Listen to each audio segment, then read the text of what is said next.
오늘부터 이제 대림절이 시작이 됩니다. 우리가 이제 새해는 보통 1월 1일부터 이제 새해가 되지만 교회력으로는 이제 대림절이 이제 새해가 시작이 되죠. 그래서 이 대림절은 이제 예수님이 오시는 성탄절 전에 4주 동안을 대림절이라고 합니다. 대림절이라고도 하고 대강절이라고도 하는데 기다릴 대자를 써서 그리스도의 탄생을 기다리는 그런 의미를 나타내고 있습니다. 근데 우리가 알듯이 대림절은 단순하게 2000여 년 전에 오신 예수님의 탄생을 기념하는 것만이 아니고 오늘날 우리에게 이 대림절이 주는 의미는 구세주의 탄생을 기다렸던 그 마음 그대로 다시 오실 예수님의 재림을 또 기다리는 것이죠. 그래서 예수님의 첫 번째 오시는 그 초림을 기뻐하고 축하하고 기념하면서 또 동시에 다시 오실 예수님의 재림을 사모하며 준비하며 또 기다리는 자세를 이렇게 새롭게 하는 그런 시간들이다라고 생각하면 되겠습니다. 그래서 이 대림절을 맞이해서 오늘 주신 말씀은 이 다니엘서 3장 19절에서 30절 그리고 마태복음 10장 16절에서 33절 이 두 본문으로 오늘 말씀을 나눠보고자 합니다. 자, 먼저 마태복음을 보면 예수님께서 제자들을 보내면서 16절에서 17절, 18절까지를 보면 뭐라고 말씀하시는가를 한번 같이 읽어보겠습니다. 16절에서 18절까지 시작. 보라, 내가 너희를 보냄이 양을 이리 가운데로 보냄과 같도다. 그러므로 너희는 뱀같이 지혜롭고 비둘기같이 순결하라. 사람들을 삼가라. 그들이 너희를 공회에 넘겨주겠고 그들의 회당에서 채찍질하리라. 또 너희가 나로 말미암아 총독들과 임금들 앞에 끌려가리니 이는 그들과 이방인들에게 증거가 되게 하려 하심이라. 자, 제자들을 보내면서 어디에 보내는 것 같다고 하셔요? 이리때에 보내는 것과 같다라고 하십니다. 근데 이게 단순하게 사람들 사이에서만의 문제가 아니라 17절과 18절을 보면은 어떤 이 공적인 박해도 있을 것이다 라고 하는 거예요. 회당에서 채찍질하고 총독들과 임금들 앞에 끌려갈 것이다. 이것은 그냥 개인적인 사사로운 이런 박해만이 아니라 공적으로 공권력을 가지고 박해하는 것도 있을 것이다 라고 하는 거예요. 더 나아가서 21절을 보면, 자, 21절 같이 읽어볼까요? 시작. 장차 형제가 형제를, 아버지가 자식을,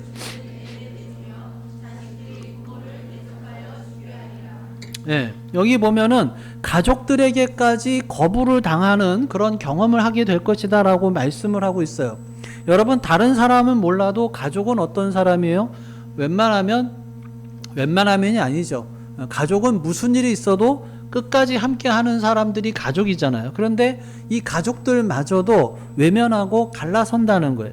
자, 그렇게 핍박을 받는 이유가 뭐냐면 18절에 보면 너희가 나로 말미암아, 나는 누구예요? 예수님이죠.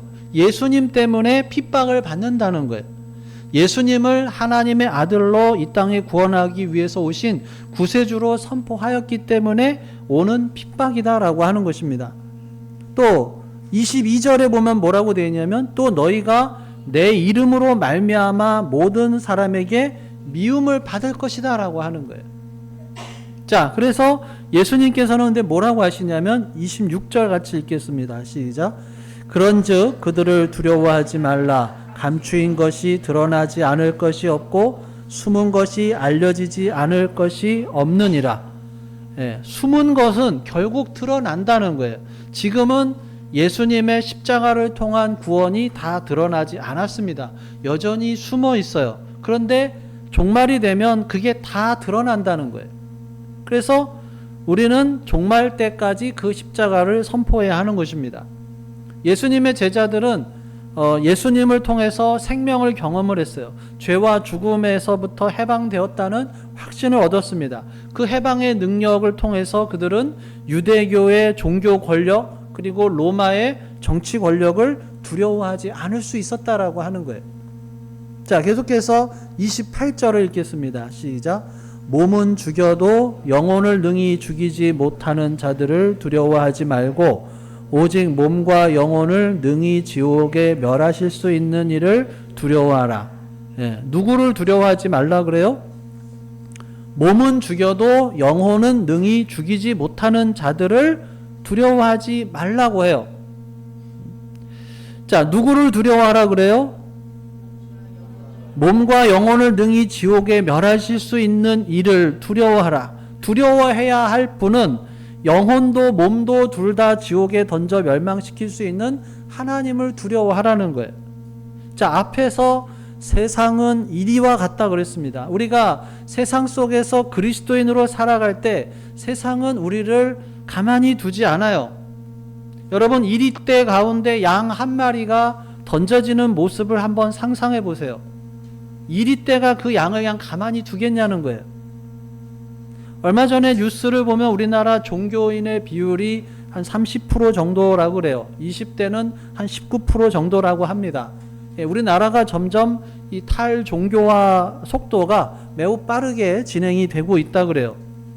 요즘에 드라마나 영화를 보면 어떻습니까? 종교인들, 특히 기독교인들이 되게 나쁜 역할로 많이 나와요. 그러다 보니까 점점 이 기독교인에 대한 이미지도 점점 안 좋아져요. 그래서 어디 가서 참 기독교인이라고 말하기도 거북할 때가 많아요. 그러다 보니까 전도하기도 쉽지가 않습니다. 점점 세상은 탈종교화 되어가고 있고 기독교인들의 어떤 부정적인 이미지 때문에 기독교가 점점 더 설 자리가 사라지는 듯한 그런 생각이 들어요. 어떻게 보면 이런 것이 또 하나의 핍박은 아닐까 하는 생각이 듭니다. 기독교인이라고 하면 뭔가 나쁜 사람들, 그 겉과 속이 다른 사람들, 계속 이런 이미지가 계속 주어지게 되는 거죠. 자, 이런 상황에서 어떻게 우리가 이 22절 말씀에 보면 후반부에 뭐라고 되어 있어요? 끝까지 견디는 자는 뭘 얻어요? 구원을 얻으리라. 이 22절의 말씀처럼 이런 상황에서, 이런 시대에서, 보이지 않는 이런 핍박의 시대에서 어떻게 우리가 끝까지 인내하면서 그리스도인으로 살아갈 수 있을까? 우리들의 몸과 영혼이 하나님께 있음을 우리는 기억해야 합니다. 몸만 죽여도 몸만 죽일 수 있는 사람을 두려워하는 것이 아니라 몸과 영혼을 멸하실 수 있는, 이 말은 다르게 표현하면 우리들의 몸과 영혼이 하나님께 달려있다라고 하는 것을 기억하고 그렇게 살아야 우리가 끝까지 견딜 수 있다는 거예요. 자, 계속해서 29절에서 31절까지에서 우리가 인내할 수 있는 이유가 또 뭔가를 나오는데요. 29절에서 31절 읽겠습니다. 시작. 참새 두 마리가 한 아사리온에 팔리지 않으냐? 그러나 너희 아버지께서 허락하지 아니하시면 그 하나도 땅에 떨어지지 아니하리라. 너희에게는 머리털까지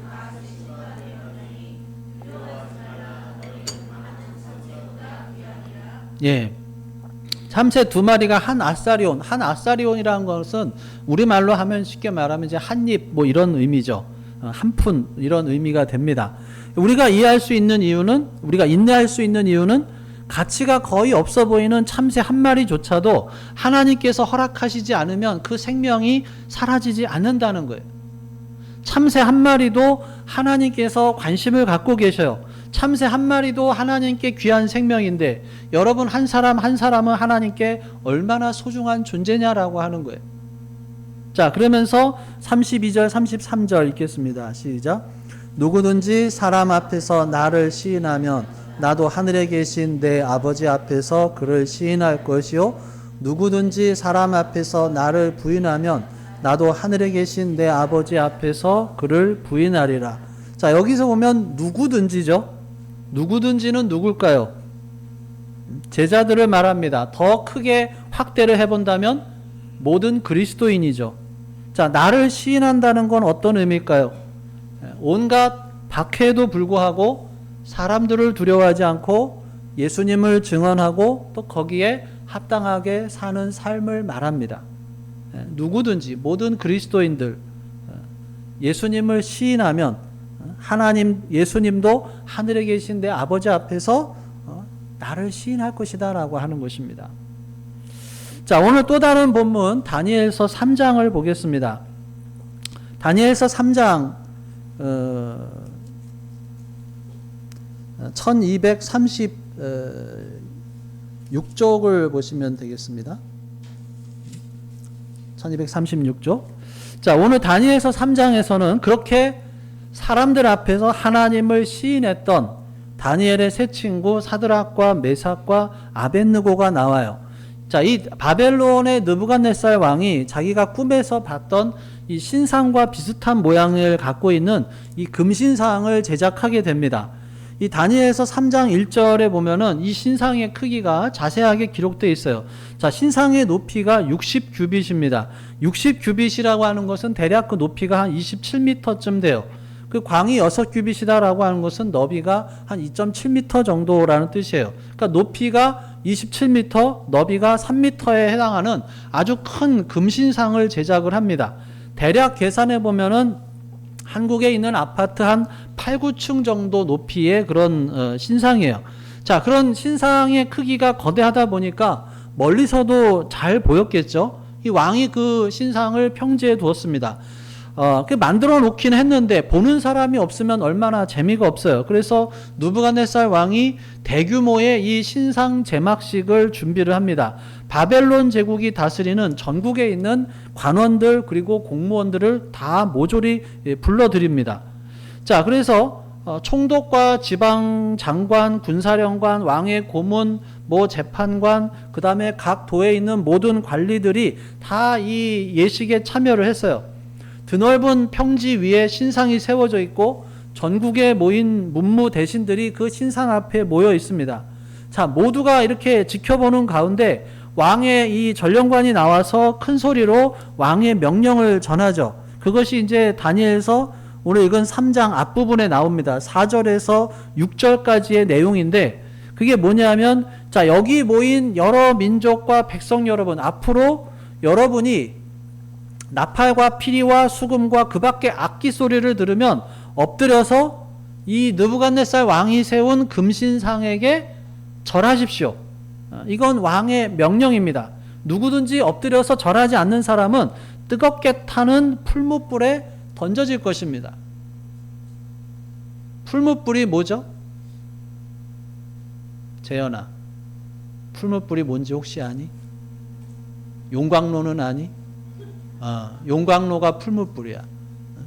자, 뜨겁게 타오르는 용광로에 던져질 것입니다 라고 하는 거예요. 자, 왕이 세운 신상에게 절해서 왕에 대한 충성을 나타내라는 왕의 명령이 선포된 거예요. 자, 전국에서 수많은 관리들이 모였는데 이 명령 그렇게 어렵거나 힘든 내용 아니죠? 신상에게 절해서 왕에게 충성을 맹세하는 거예요. 자, 그런데 다니엘의 세 친구 사드락과 메삭과 아벳느고에게는 이 명령이 참 굉장히 끔찍한 명령이에요. 왜? 어려서부터 율법을 통해서 우상에게 절하지 말아라, 이런 하나님의 말씀을 배웠기 때문에 그래요. 왕이 세운 금신상에 절하는 것은 하나님 외에 다른 신을 섬기는 것이고 하나님께서 가장 싫어하는 것임을 너무나도 잘 알고 있습니다. 자, 그래서 왕이 하나님 말씀에 순종하기 위해서 금신상에 절하지 않고 뜨겁게 타는 풀무불, 용광로에 들어갈 것이냐, 아니면 죽음을 모면하기 위해서 눈 한 번 딱 감고 그냥 금신상에 절할 것이냐, 이 삶과 죽음의 선택이 다니엘의 세 친구 앞에 놓이게 됐습니다. 여러분, 핍박이 없을 때 하나님 믿는 건 쉬워요. 그런데 죽음의 협박 속에서 하나님을 믿는 것은 어려운 일입니다. 다니엘의 세 친구는 느부갓네살 왕이 만든 이 금신상에 절하면 살아요. 얼마나 쉬워요? 그냥 눈 한 번 딱 감고 절하면 돼요. 사드락과 메삭과 아벳느고도 심장이 아주 빠르게 두근거리면서 마음속에서 많은 두려움을 느꼈을 거예요. 우리가 얼마나 많은 경우에 그냥 눈 한 번 딱 감고 죄를 지을 때가 많이 있습니까? 세상 사람들도 다 하는데 나는 하면 안 되나? 이렇게 하면 안 하면 죽는데 어떻게 살아? 이런 식으로 자기 합리화를 시키고 그렇게 세상과 타협하며 살 때가 얼마나 많이 있냐는 거예요. 지금 이 사드락과 메삭과 아벳느고의 상황도 비슷합니다. 뭐 특별히 뭐 눈여겨보는 사람도 없고 금신상에 절한다고 해서 뭐라고 비난하는 사람도 주변에 없어요. 전국에 모인 그 문무 대신들이 다 금신상에 절하고 있어요. 그러나 아무리 세상 사람들이 다 한 길로 가도 신앙은 노 이렇게 말할 수 있어야 하는 것이죠. 지금 내가 가는 이 길로 가지 않으면 내가 손해를 본다는 것을 알고 있어도 그 길이 하나님께서 원하시지 않는 길이다. 그러면 과감하게 방향을 틀어야 합니다. 그런데 이게 정말로 어려운 일이에요. 많은 경우에 우리가 어떤 길이 옳은 길인지를 몰라서 못 가는 게 아니죠. 이게 옳은 길이라고 하는 것은 너무나도 잘 아는데 그 길로 가려니까 이제 두려워서 못 가요. 옳은 길이다라고 하는 사실을 알고 있으면서도 갈 수 있는 사람은 많지가 않아요. 새 친구들에게 옳은 길은 바로 지금 이 금신상에게 절하지 않는 것이죠. 그런데 그 길을 걷기 위해서는 뭘 해야 돼요? 목숨을 걸어야 한다라고 하는 것입니다. 자, 목숨을 걸어야 하는 이 상황 어떨까요? 죽음 앞에서 그 누가 두렵지 않겠냐라고 하는 거예요. 그런데 이 세 친구들은 차라리 죽을지언정 죽는 것보다 더 싫은 게 있었는데 그게 뭐예요? 하나님 아닌 다른 우상에게 절하는 것. 그래서 다니엘의 세 친구 사드락과 메삭과 아벳느고는 신앙의 양심을 따라서 왕의 신상에 절하는 것을 거절합니다. 근데 마침 유대인들에게 질투를 느끼고 원한을 품고 있던 이 갈대아 관리들이 이 모습을 목격하고 느부갓네살 왕에게 보고를 하는 거예요. 고자질하는 거예요. 그러니까 이 소식을 들은 왕이 아주 크게 노해가지고 당장 이 세 사람을 끌어오라고 명령을 합니다. 그 세 명의 청년이 왕 앞에 불러오자 왕이 이들에게 말하는 거죠. 자, 그게 14절에서 15절까지의 말씀입니다. 뭐라 그러냐면 너희가 내 신들을 섬기지 않고 내가 세운 금신상에게 절하지 않는다는 말이 사실이냐? 이제라도 너희가 이 나팔과 피리와 수금과 그 밖에 악기 소리를 들으면 내가 만든 신상 앞에 엎드려 절해라. 만약에 이번에 너희가 절하지 않으면 너희를 뜨겁게 타는 저 용광로에 넣을 것이다. 그렇게 되면 어떤 신이 너희를 구해 주겠느냐? 그러니까 왕은 뭐예요?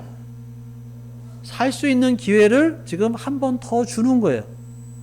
이번에는 니네들이 지난번에 절하지 않은 건 봐줄게. 이번에는 절하면 살려준다는 거예요. 근데 이번에도 절하지 않으면 이번에는 진짜 넣을 거야. 자, 이보다 더 또 달콤한 유혹이 어디 있습니까? 이번에 그냥 예스 한마디 하면 목숨을 구원받을 수 있어요. 지금이라도 금신상에 절하겠다고 하면 용광로에 들어가지 않고 살 수 있습니다. 여러분, 요리를 하시다가 주방에서 물을 끓이다가 실수로 물이 이렇게 피부에 쏟아지면 얼마나 아픕니까? 전신에 화상을 입은 사람들은 하나같이 그렇게 말을 해요. 이 세상에 3도 화상보다 더 고통스럽고 공포스러운 경험이 없다 그래요. 하물며 온몸이 이 뜨거운 불에 타 죽는 것이 얼마나 고통스럽겠냐는 거예요. 차라리 그냥 단두대에서 그냥 목이 잘려 죽는 것은 그냥 한순간에 끝나지만 이 불에 타 죽는 것은 죽는 순간까지 가장 고통스럽게 타다가 죽어야 되는 거예요. 그러니까 느부갓네살이 지금이라도 금신상 앞에 절하면 살려주겠다고 했을 때 이 상황은 이 세 명의 청년들에게 아주 엄청난 유혹이에요. 그런데 세드락과 메삭과 아벳느고는 그 제안을 거절을 하죠. 자, 그래서 저희들이 오늘 읽은 말씀이 이제 그 다음부터 나오는 말씀이죠. 그 전에 이 세 명이 뭐라고 하냐면 16절에서 17절을 같이 읽어볼까요? 3장, 다니엘 3장 16절에서 17절 시작. 사드락과 메삭과 아벳느고가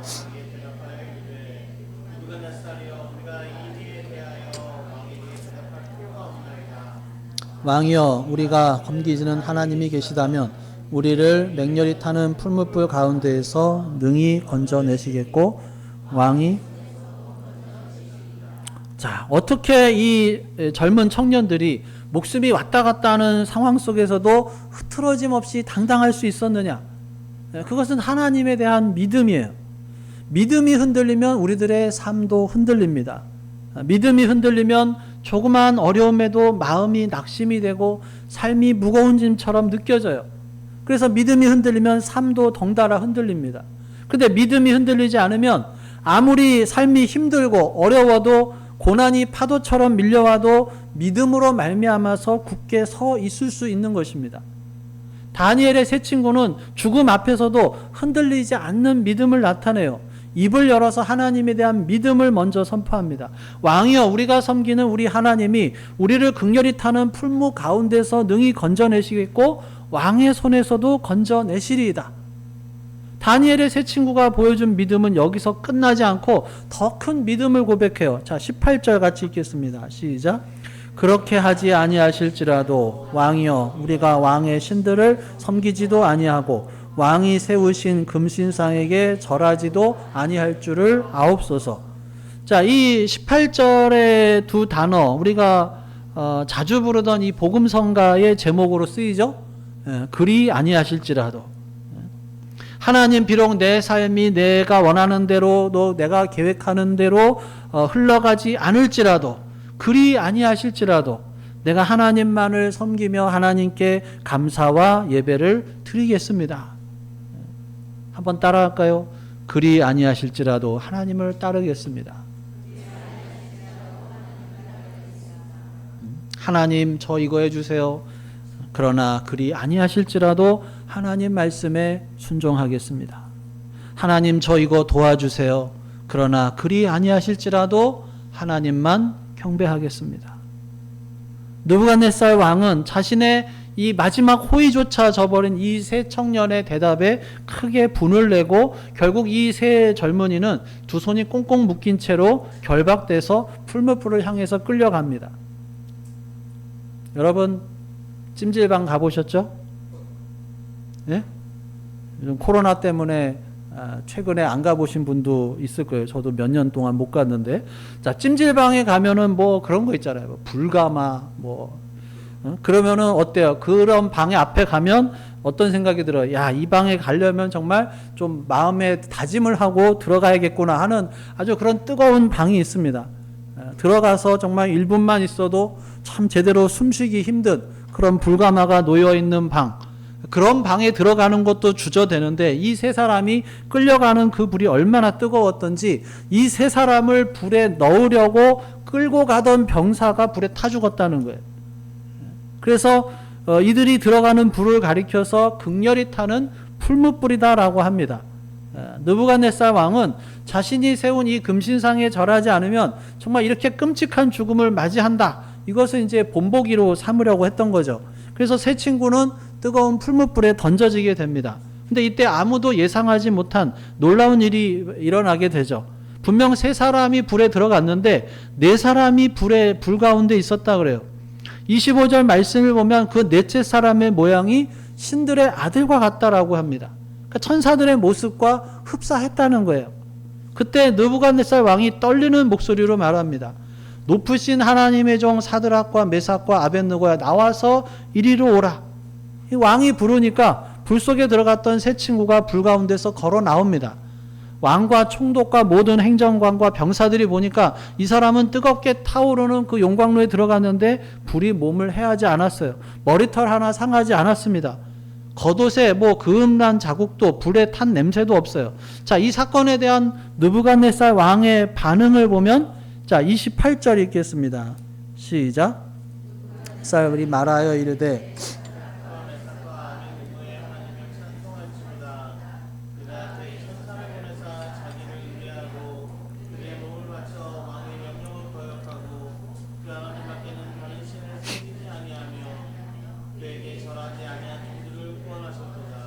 예. 자, 하나님을 믿지 않던 느부갓네살 왕도 세 친구를 보호하시고 구원하신 여호와 하나님을 찬양을 합니다. 자, 다니엘서에 나오는 이 세 친구, 몸은 죽일 수 있지만 영혼을 죽이지 못하는 사람들을 두려워한 것이 아니라 영혼도 몸도 둘 다 지옥에 던져 멸망시킬 수 있는 하나님을 두려워했기 때문에 죽음의 위협에서도 금신상에 절하지 않고 수많은 사람들 앞에서 하나님을 부인하지 않았다라고 하는 것입니다. 자, 금신상에 절하라고 강요받는 이 모습을 보면서 오늘날의 금신상은 무엇일까를 생각해 봅니다. 마찬가지로 아마 돈이 아닐까 생각을 해요. 억지로 뭐 돈에게 절하라고 시키지는 않지만 실제 우리들의 삶의 모든 삶의 동력은 돈이 되어가고 있어요. 여러분, 자녀가 공부를 안 하면 마음이 어떠신가요? 굉장히 속상하시죠. 왜 속상할까요? 공부를 안 하면 좋은 직장을 못 갈 것 같고, 좋은 직장을 못 가면 돈을 못 벌 것 같고, 돈을 못 벌면 제대로 살지도 못할 것 같고. 자, 그러면 자녀가 기도하지 않으면 혹시 속상하신가요? 앞으로 우리가 물질 만능주의 시대를 살아가면서 돈과 하나님을 선택해야 할 상황은 점점 더 많이 생길 텐데 어떻게 우리가 이것을 이겨나갈 수 있겠느냐라고 하는 것입니다. 영화 암살을 보면 염석진이라고 하는 사람이 나옵니다. 독립군이었다가 변절을 해서 일본의 밀정 노릇을 해요. 수상하게 여긴 독립군 대장이 명령을 내립니다. 염석진이 밀정이면 죽여라. 그런데 오히려 염석진은 동료들을 죽이고 살아남습니다. 해방이 된 후에 같이 독립을 했던, 운동을 했던 사람이 염석진을 찾아옵니다. 그리고 왜 염석진에게 왜 동지를 팔았냐라고 물어요. 염석진은 이렇게 대답을 합니다. 자, 영상을 한번 보시겠습니다. 미쳤고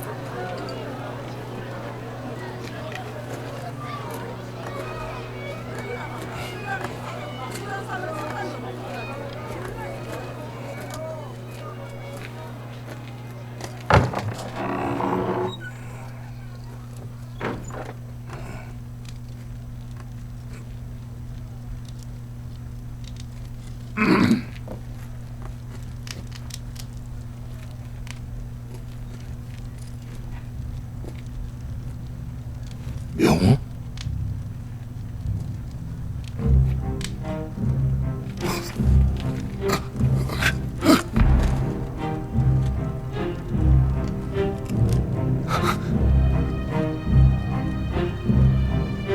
안옥현 왜 동지를 팔았나? 몰랐으니까 해방될지 몰랐으니까 안는 그랬겠나?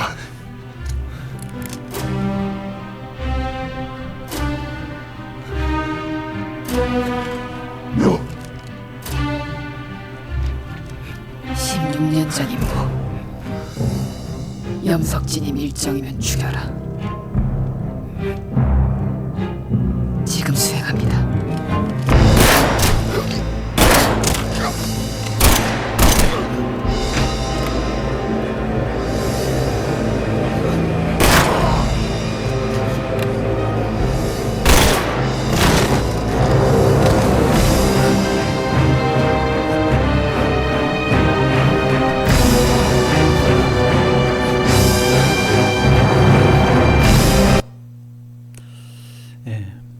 몰랐으니까 라고 대답을 해요.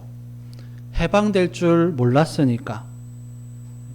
해방될 줄 몰랐기 때문에 배신을 했습니다. 일본이 계속 조선을 지배할 것이라고 생각을 했기 때문에 변절을 했어요. 저는 염석진의 대사를 들으면서 그런 생각을 해봅니다. 요즘 시대 예수 믿는 사람들이 나쁜 악당, 나쁜 사람들로 표현되는 이런 어떻게 보면 핍박의 시대, 그리고 돈이 더 우선시되는 이 유혹의 시대에 신앙을 버리고 세상을 따라서 나도 모르겠다 하면서 그냥 돈을 따라서 살아갑니다. 나중에 주님께서 오셔서 너는 왜 신앙을 버렸냐? 또는 왜 너는 내가 아닌 돈을 섬겼냐? 아니면 왜 너는 세상과 나 사이에서 머뭇머뭇거렸냐? 라고 물으시면 뭐라고 대답을 하겠냐라고 하는 것이죠. 염석진이 해방이 될 줄 몰랐으니까 라고 대답한 것을 적용해 본다면 아마 이렇게 대답할지도 모르죠. 주님이 오실 줄 몰랐으니까.